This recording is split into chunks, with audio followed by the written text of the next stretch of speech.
Bonjour à tous et bienvenue sur RioWeb TV. Aujourd'hui, j'ai le plaisir de recevoir Xavier Ferry. Bonjour Xavier. Bonjour Kautar. Vous êtes le créateur de l'entreprise Comanche, une entreprise spécialiste dans la sûreté électronique. On peut dire que c'est un vaste enjeu quand on y pense. Ouais.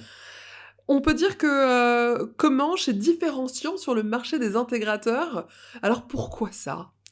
Eh bien, tout simplement parce que le marché des intégrateurs, c'est un marché, je dirais, qui a des habitudes de travail depuis des dizaines d'années. Et que la différence que je mettrais entre l'intégrateur et le concepteur d'innovation, c'est qu'un concepteur d'innovation, c'est quelqu'un qui va effectivement prendre une première boîte sur laquelle il va poser une deuxième boîte, sur laquelle reposera une troisième, et puis une quatrième, et puis peut-être comme ça jusqu'à 8 boîtes. Eh bien, un intégrateur, c'est quelqu'un qui va en fait superposer les boîtes les unes aux autres.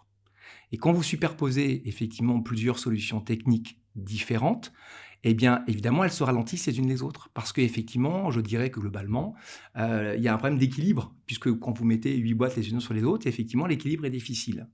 Eh bien, le concepteur d'innovation que nous sommes, nous, Comanche, c'est d'avoir effectivement la prétention d'aller chercher d'abord les meilleures solutions d'innovation technique sur le marché en termes d'édition et de fabricants, et de faire en sorte que les 8 boîtes tiennent dans une seule.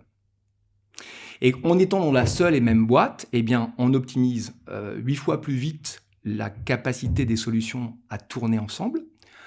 On permet effectivement, en sécurisant la première boîte, de cybersécuriser l'ensemble des 8 boîtes.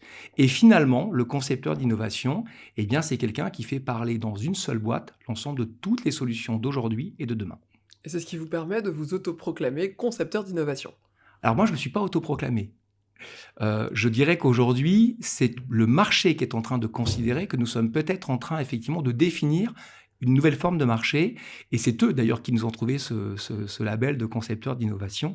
Alors je dis label parce qu'effectivement, avec cette logique de la fameuse boîte unique dans laquelle on met de la cybersécurité, dans laquelle on met de l'intelligence, eh bien Comanche est en train de sortir en son propre environnement qui s'appelle K-Safe, comme Comanche Safe, et qui a pour objet effectivement de pouvoir garantir que l'ensemble de nos solutions, du capteur, qu'importe le capteur, jusqu'à la délivrance sur effectivement un écran, est entièrement cybersécurisé et avec des technologies qui sont effectivement complètement intégrées et interfacées, garantissant de fait un objectif à atteindre et un résultat pour le client.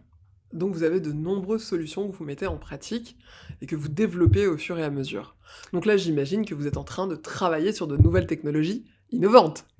Bah, c'est une bonne question, je vous remercie de l'avoir posée, Kautar. Oui, effectivement, quand on développe une chaîne de valeur comme K-Safe, d'abord on a l'obligation de répondre au marché, aux attentes du marché, et le marché de la sûreté électronique est un marché qui évolue tous les jours. Pour deux raisons, c'est que d'abord effectivement l'humain qui est au cœur de la sécurité a besoin d'être de plus en plus aidé par la technologie. Et la technologie de fait, elle doit effectivement aller prendre les risques que l'humain ne peut plus prendre.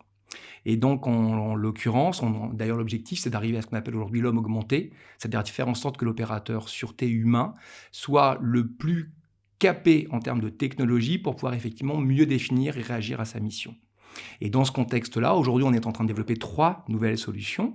La première, un hyperviseur qui nous sera propre, qui nous permettra en fait tout simplement d'afficher l'ensemble des solutions des 8 boîtes, pour faire court, et qui permettront à un opérateur de savoir ce qu'il a et comment fonctionnent ces solutions. On est en train de développer une deuxième solution qui est un drone autonome qui va avoir pour objet de partir de façon automatique, de façon systémique, dès qu'il y aura une détection sur une périphérie. Il décollera de son toit, il ira voir sur la détection l'environnement ou la détection qu'il aura effectivement perçue. S'il y a quelque chose qui s'y passe, eh bien effectivement, il continuera de suivre et de traquer l'élément qu'il a trouvé. Et si à l'inverse, il n'a rien trouvé, il reviendra se poser sur son toit. Et le troisième, effectivement, la troisième solution qu'on est en train de déployer, c'est un chapeau.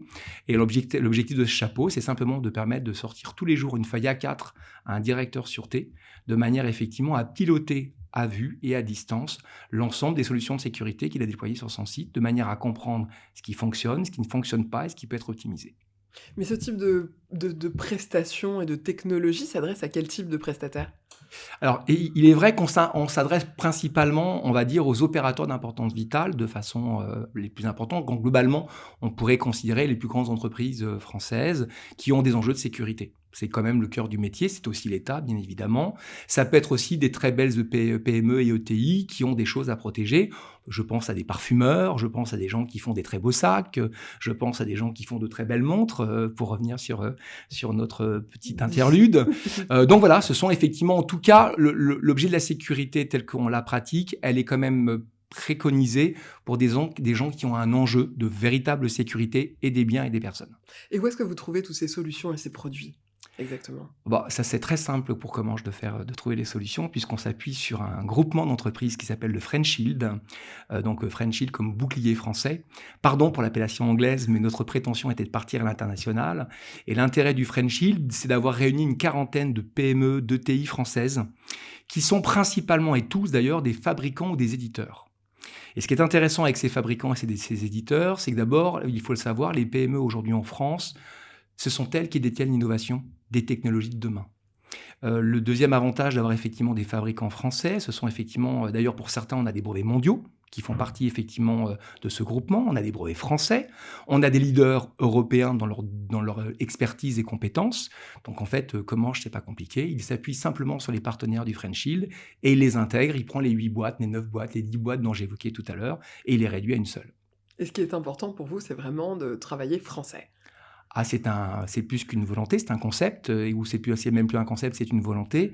C'est qu'aujourd'hui, effectivement, il me paraît légitime, et le French Shield a cette ambition, de répondre aux légaliens. Aujourd'hui, je ne peux pas imaginer que les grandes entreprises françaises ou que l'État français fasse appel, pardon de le dire, à des solutions étrangères, américaines, israéliennes, chinoises, pour ne pas les nommer, alors qu'en France, il faut quand même se rappeler qu'on est le 4e éditeur mondial en termes de solutions et d'innovation, et qu'on a finalement toutes les solutions nécessaires pour répondre à la sécurité de la France, des entreprises françaises et du légalien.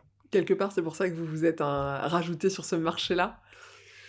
Bah, je ne sais pas si je me suis rajouté sur ce marché, mais en tout cas, il nous a paru pertinent de penser que le marché avait besoin d'innovation, avait besoin d'être vu différemment. Et puis, je dirais que peut-être que la différence de Comanche, c'est qu'on n'est pas un expert au départ. Vous savez, on n'a pas comme cette culture française, les 20 ou 30 ans d'expérience qui fait qu'à un moment donné, on dit c'est un expert. Sauf que je dis souvent, et j'ai souvent dit dans ma vie professionnelle, qu'un expert, c'est quelqu'un qui avait une seule vision. Et quand on a une vision et une seule habitude de vision, on n'est plus capable de s'ouvrir sur d'autres regards. Et justement, on n'est pas un expert, on est un concepteur d'innovation et notre métier, c'est d'avoir le maximum de regards possible sur le marché, sur les solutions de demain, sur les solutions d'après-demain, pour savoir effectivement celles qui sont pertinentes et celles que l'on doit intégrer en tant qu'ASafe et en tant qu'effectivement, on va dire, concepteur d'innovation. Alors, je vais vous parler d'une date qui est importante pour vous, c'est le 16 septembre prochain et ce n'est pas votre anniversaire. C'est vrai, comment vous le savez d'ailleurs? Je me suis renseignée. D'accord.